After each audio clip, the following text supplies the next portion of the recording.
नमस्कार दोस्तों, स्वागत है आपका एक बार फिर से हमारे YouTube channel SSC 13 point study में। तो दोस्तों, पिछले टॉपिक पे मैंने आपको यमक अलंकार, अनुप्रास अलंकार और श्लेष अलंकार पढ़ा दिया था। तो फ्रेंड्स, आज का हमारा टॉपिक है वक्रोक्ति अलंकार। तो फ्रेंड्स, इस टॉपिक को शुरू करने से पहले आपसे एक रिक्वेस्ट है, अगर चैनल पर नहीं आए तो चैनल को सब्सक्राइब कीजिए, साथ ही बेल आइकन को प्रेस कीजिए। तो फ्रेंड्स, आज की वीडियो शुरू करते हैं।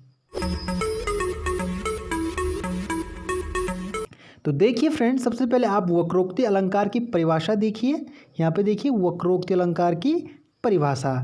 जब सुनने वाला अर्थात श्रोता कहने वाला अर्थात वक्ता की बातों का गलत अर्थ निकाल लेता है, वहाँ वक्रोक्ति अलंकार होता है। तो फ्रेंड्स, आपको ये ध्यान रखना है कि लिखा कुछ और होता है और उसका अर्थ कुछ और होता है और सुनने वाला कुछ और समझ जाता है। तो वहाँ पे कौन सा अलंकार होगा?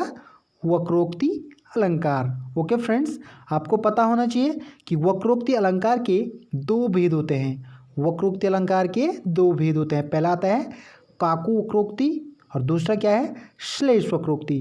तो फ्रेंड्स, पहला हमारा जो है वो है श्लेष वक्रोक्ति।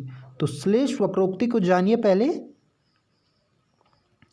तो यहाँ पे देखिए फ्रेंड, जहाँ पर एक शब्द के एक से अधिक अर्थ होने के कारण श्रोता वक्ता की बात का गलत अर्थ निकाल लेता है। वक्ता की बात का क्या करता है?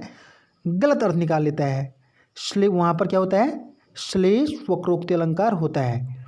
इस एक अर्थ श्रोता, यहाँ पे देखिए फ्रेंड्स, इस प्रकार एक अर्थ श्रोता ग्रहण करता है तथा दूसरा अर्थ क्या होता है? वक्ता ग्रहण करता है। तो यहाँ पे आपको यही ध्यान रखना है कि लिखा कुछ और होता है और श्रोता कुछ और समझ जाता है। तो फ्रेंड्स, पहला अर्थ किसके लिए होता है? किसके लिए होता है? श्रोता ग्रहण कर लेता है। और दूसरा अर्थ किसके लिए होता है? वक्ता के लिए। ओके फ्रेंड्स, एग्जाम्पल बेसिस आप आसानी से समझ जाएंगे फ्रेंड्स। तो देखिए एग्जाम्पल, श्लेष वक्रोक्ति अलंकार के उदाहरण देखिए। कौन द्वार पर राधे में हरि, हरि का क्या काम? तो फ्रेंड्स, यहाँ पे हरि के क्या हैं? दो अर्थ हैं। यहाँ पे हरि के क्या हैं? दो अर्थ हैं। तो हरि के दो अर्थ हैं। हरि किसे कहते हैं? श्री कृष्ण। श्री कृष्ण और बंदर। हरि किसे कहते हैं? श्री कृष्ण और बंदर। और हर बंदर को भी हरि कहते हैं। राधा जी द्वारा श्री कृष्ण अर्थ ग्रहण करके उन्होंने बंदर अर्थ ग्रहण किया। उन्होंने क्या किया कि श्री कृष्ण अर्थ ग्रहण न करके बंदर अर्थ ग्रहण किया।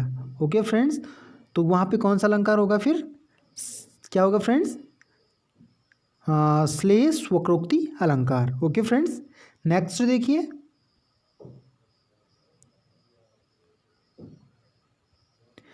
दूसरा क्या आता है? काकू वक्रोक्ति अलंकार। क्या आता है? काकू वक्रोक्ति अलंकार। तो परिभाषा देखिए, जहां पर उच्चारण के कारण श्रोता वक्ता की बात का गलत अर्थ निकाल लेता है, काकू वक्रोक्ति अलंकार कहलाता है। यहाँ पे क्या करता है कि जहाँ पर उच्चारण के कारण श्रोता क्या करता है? वक्ता की बातों का क्या करता है? गलत अर्थ निकालता है। तो वहाँ पे कौन सा अलंकार होगा? काकू वक्रोक्ति अलंकार। ओके फ्रेंड्स, एग्जाम्पल देखिए। उसने कहा जाओ मत, उसने कहा जाओ मत। बैठो यहाँ, मैंने सुनो जाओ मत बैठो। मैंने सुना जाओ। स्पष्टीकरण में आप आसानी से समझ जाएंगे। स्पष्टीकरण देखिए, यहाँ पर उच्चारण के कारण वक्ता ने कुछ और कहा और श्रोता ने कुछ और समझ लिया। वक्ता ने रुकने के लिए कहा जबकि श्रोता ने समझा कि उसे जाने के लिए कहा जा रहा है। अतः उच्चारण के कारण वक्ता और श्रोता द्वारा अलग अलग अर्थ ग्रहण किया गया।